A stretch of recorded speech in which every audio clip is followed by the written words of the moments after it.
Alright.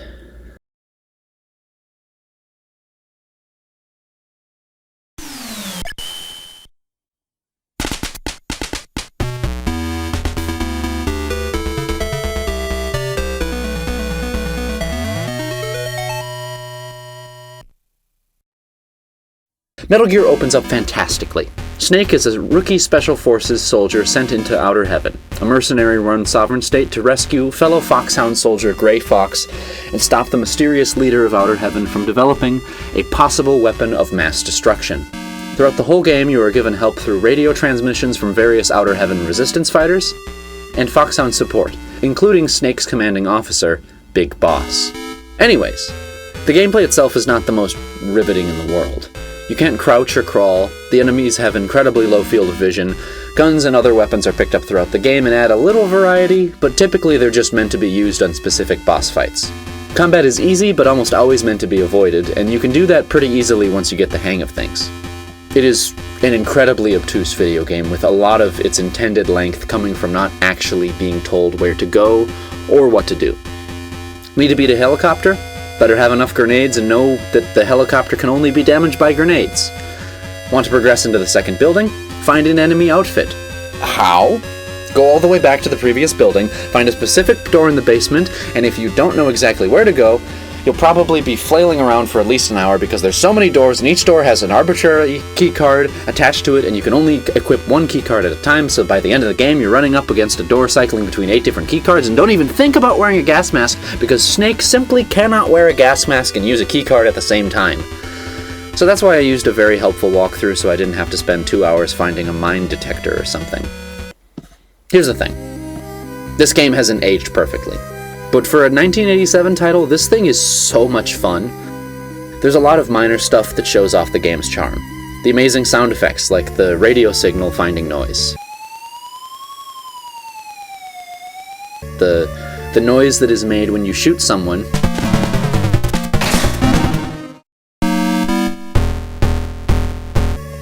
And even the iconic theme of Tara and other tracks that play throughout the game. That stuff really builds up the mood of a classic spy movie. A mood that is also perfectly conveyed through the setting and mechanics. Outer Heaven is really, really cool.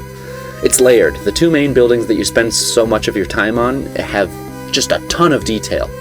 And although I ragged on the game's lack of direction, I do think that the exploration is genuinely really cool and immersive. Outer Heaven feels like a hostile fortress. Enemies are around every corner, and death traps like this horrible rolling pin or this comically large vehicle in the small hallway feel very in line with a James Bond movie from the 80s. The game really captures a specific fun of starting with nothing but a gun and some cigarettes and getting so ridiculously strong that the only thing that comes close to killing you is the random death pits that are put in the worst places possible. I mean, even though the only real difficulty in the game comes from a lack of information, the game does plenty to keep you on your toes, and I can say that I never got bored while I was playing. Maybe frustrated at times, but never bored. Story-wise, the game, if you couldn't guess already, is simple but fun. Now, the series didn't really find its footing in telling a real story until the next game, but I feel that I would be doing this game a disservice if I didn't break down a couple of the fun story beats that happen in this thing.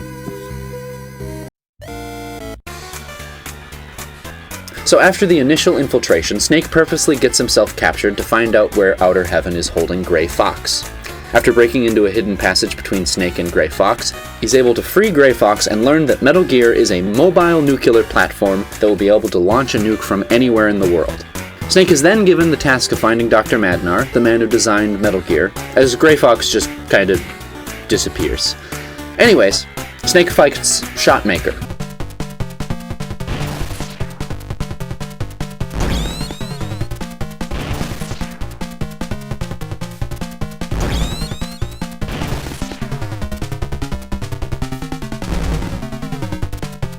Then Snake murders the Machine Gun Kid.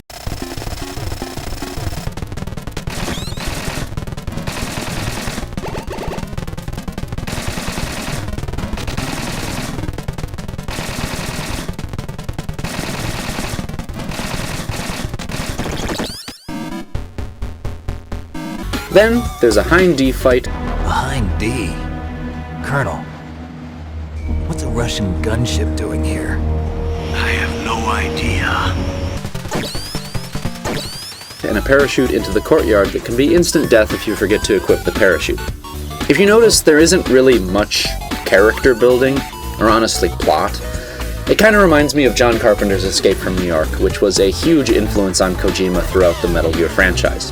Very straightforward and less about characters or storytelling and more about getting from point A to point B. By the way, if you haven't seen Escape from New York, then you're missing out. It's really good. Back to the story.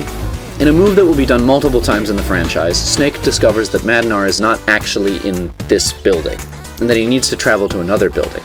So he blows up a tank and then does a lot of backtracking and other stuff before he finally gets to Dr. Madnar. Just kidding. It's a fake guy who has an immediate death pit if you don't run away fast enough. As the game goes on, there's a lot of immediate death pits, and some of them are really hard to avoid.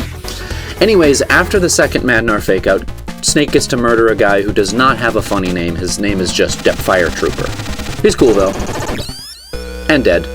Anyways, once you get to Madnar's floor, you need to have enough stars to be considered cool enough to call the Outer Heaven Resistance member Diane.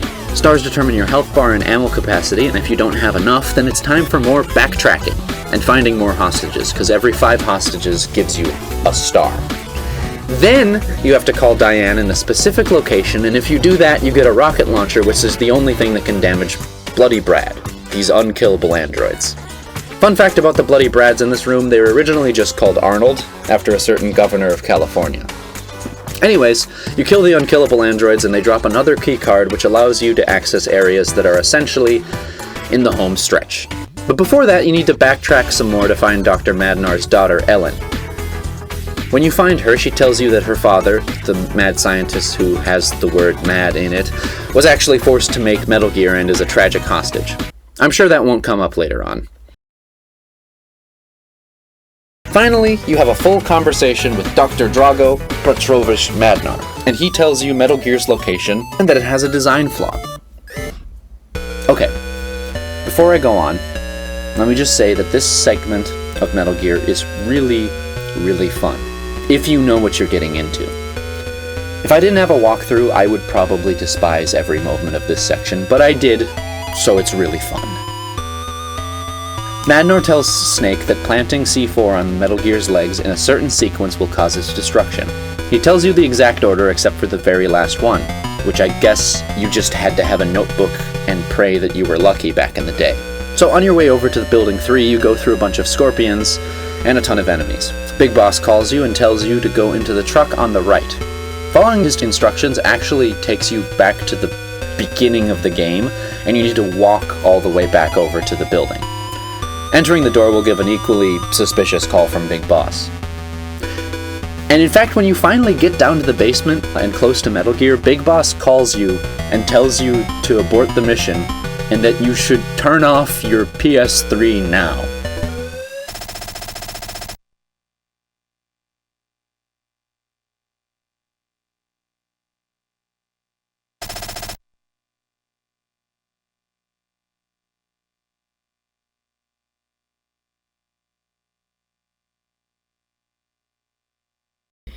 This is a really cool meta moment that establishes Metal Gear as a franchise that is unafraid to break the fourth wall as often as possible. I know that if I didn't know Big Boss's villain arc before playing this, my head would have exploded.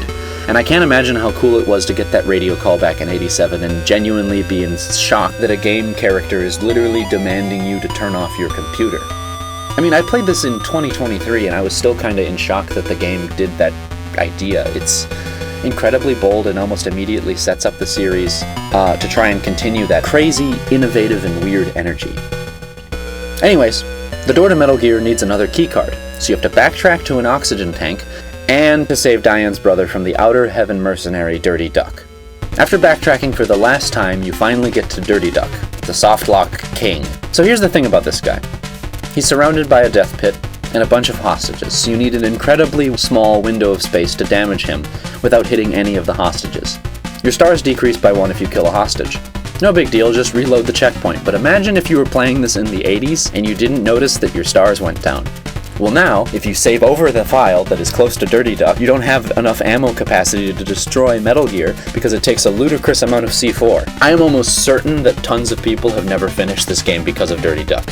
He's one of the cheapest bosses I have ever seen, and I mean, he does have a funny name though, so I appreciate it.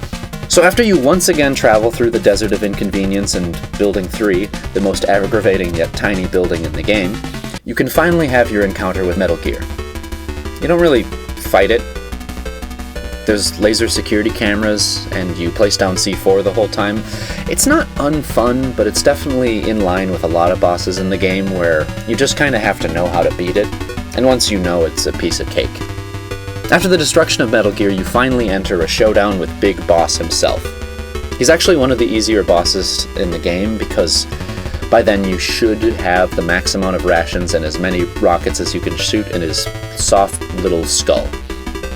Big Boss dies and you take the left ladder out and everything is great. Wahoo!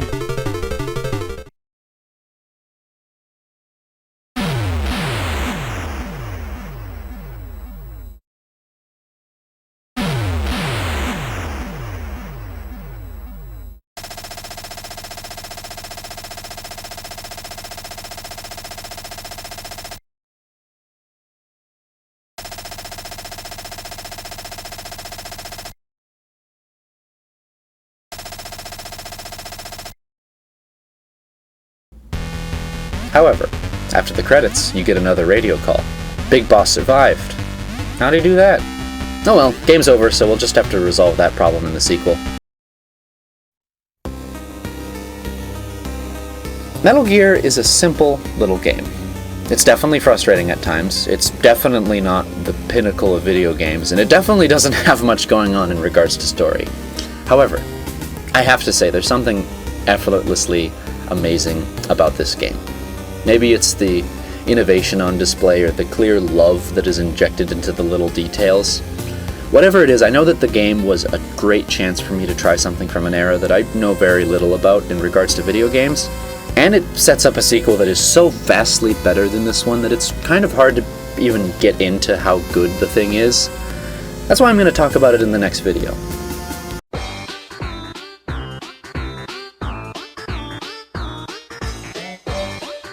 So, there's the end of the first episode of this series. Thank you for watching, and I'd like to thank the Longplay channel The Innocent Sinful for allowing me to use his footage on these videos. I linked his channel down below and will do that for all of the episodes that use his footage. Anyways, this was interesting. I mean, like I said before, this doesn't really have like a lot of meat to it, but it's really, really fascinating to play these old games. I've played the original Castlevania, and it's crazy just how similar but like completely different this was. After writing this script, I learned that the reason why this turned into a stealth game was because the original MSX couldn't render enemies past an original screen. Like, they didn't have scrolling on the screen, they could only go from one screen to the next. So, using that limitation, they decided to make it, instead of doing an action game, why don't we make a stealth game? And I think that's just really cool how these games are able to make, and especially these early games, are able to make just such interesting innovations out of limitations. Anyway, that was just my after-credit rant, I guess, or ramble. I don't know. Anyway, bye-bye.